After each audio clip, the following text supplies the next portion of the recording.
ഭാര്യയും ഭർത്താവും ബോട്ടിൽ യാത്ര ചെയ്യുമ്പോൾ ഒരു കുട്ടിയുടെ കരച്ചിൽ കേട്ടു. നോക്കിയപ്പോൾ ഒരു കൊച്ചുകുട്ടി വലയിൽ കുടുങ്ങിക്കിടക്കുന്നു. അവർ ആ കുട്ടിയെ അതിൽ നിന്നും രക്ഷിച്ചു. അവരാ കുഞ്ഞിനെ സ്വന്തം കുഞ്ഞിനെ പോലെ വളർത്താൻ തീരുമാനിച്ചു. അവൻ അവരുടെ സംരക്ഷണയിൽ വളർന്നു വലുതായി. അവന് അവർ കോടി എന്ന് പേരിട്ടു. ഒരു ദിവസം അവൻ ഫ്രിഡ്ജിൽ നിന്ന് ഒരു പാക്കറ്റ് എടുത്തു. പക്ഷേ ആ പാക്കറ്റ് അവന്റെ കയ്യിൽ തന്നെ ഒട്ടിപ്പിടിച്ചിരുന്നു. അവനൊന്നും മനസ്സിലാകുന്നില്ലായിരുന്നു. മറ്റൊരു ദിവസം അവന്റെ കൂട്ടുകാരൻ ജസ്സുമായി കണ്ടുമുട്ടി. പെട്ടെന്നാണ് കോടിയുടെ കയ്യിലെ ചെതുമ്പൽ ജസ്സ് ശ്രദ്ധിച്ചത്. സാധാരണയായി പല്ലികളിലും തവളകളിലുമാണ് ഇങ്ങനെ കാണുന്നത് എന്ന് ജസ്സ് പറഞ്ഞു. ഇത് കേട്ടപ്പോൾ കോടിക്ക് ആകെ ഭയമായി. അവൻ വീട്ടിൽ പോയി ആ ചെതുമ്പലുകൾ കളയാൻ നോക്കിയെങ്കിലും അതൊന്നും വിട്ടുപോകുന്നുണ്ടായില്ല. അവന്റെ അമ്മ അവനോട് എന്തെങ്കിലും കുഴപ്പമുണ്ടോ എന്ന് ചോദിച്ചെങ്കിലും ഒന്നുമില്ലെന്ന് കോടി മറുപടി നൽകി. കോടിക്ക് ക്ലാസ്സിലിരിക്കുമ്പോൾ പോലും വെള്ളം കുടിക്കാൻ തോന്നിക്കൊണ്ടിരുന്നു.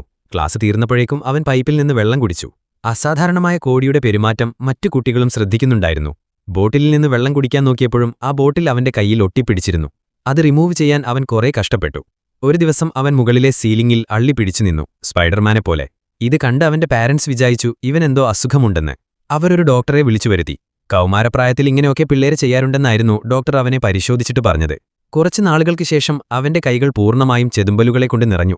അവൻ പൂർണ്ണമായും ഒരു മത്സ്യത്തെപ്പോലെ ആവുകയാണോ എന്ന് അവന്റെ പാരന്റ്സ് ആശങ്കപ്പെട്ടു. അവനെ കടലിൽ നിന്ന് കിട്ടിയതാണെന്ന് അവന്റെ പാരന്റ്സിന്റെ വായിൽ നിന്ന് അവൻ കേൾക്കാനിടയായി.